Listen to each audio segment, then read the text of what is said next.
let's talk about healing timing, right? So we have reactivity timing, we have transfer timing, reaction timing, and healing timing, like 3 kind of categories. We already talked about transferability timing. So if you just came in, once you consume a food, it's going to peak in concentration a few hours after you ingest it, steadily plummet from there, usually gone within 24 hours, often even sooner. Then, so we have like what you consume and when it ends up in the breast and when it is no longer found in the breast.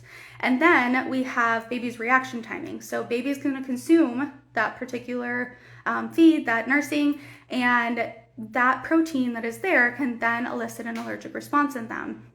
That allergic response can either happen immediately, like during or right immediately after the feed, or up to, like I said, in those chronic reactions, 48 hours post ingestion. And those are the reactions that take longer to happen and take longer to heal. When we say take longer to heal, that's where I think some of the confusion ends up in, like when we're talking about transferability and people thinking that it takes a really long time for something to leave your body or leave your breast. So in reality, what we see is that when we have a chronic reaction, like severe eczema response, bloody stool, diarrhea, constipation, things like that, those chronic responses, that chronic response will take a decent amount of time, can take a decent amount of time for some babies to completely heal. And so I like to think of it, I like the analogy of thinking of it like a cut on our hand.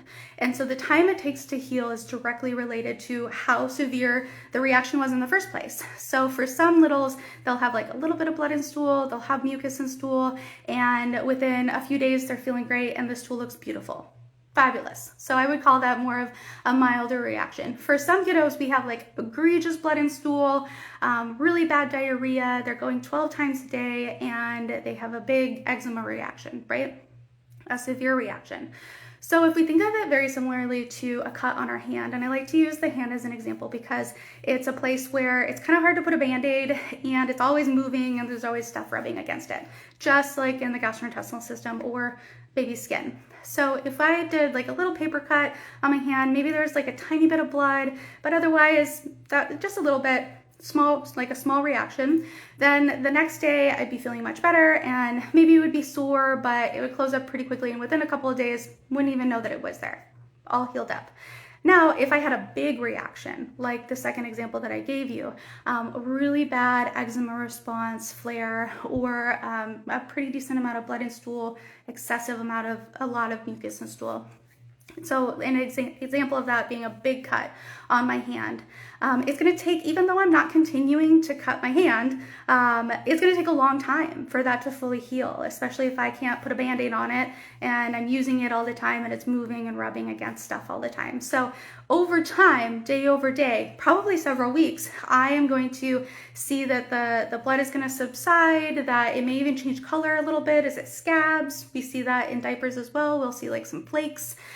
We can see it scab. We may even see it like open up a little bit more sometimes if it gets rubbed up against the wrong way.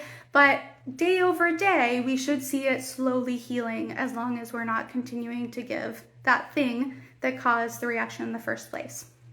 So that's the same thing that's happening on the skin and in the gastrointestinal system with these chronic reactions. For some, it's a couple of days and baby's feeling much better because it's a more mild response and they heal quickly.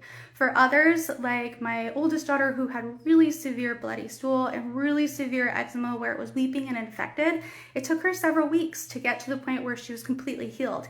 The big caveat to all of this though is that each day, day over day, she was getting better. And so maybe not like diaper to diaper, right? Because every diaper is going to change a little bit. If, you know, it reopened a little bit or whatnot, there's a lot going on in there. But day over day, we slowly saw improvement and we eventually got to baseline.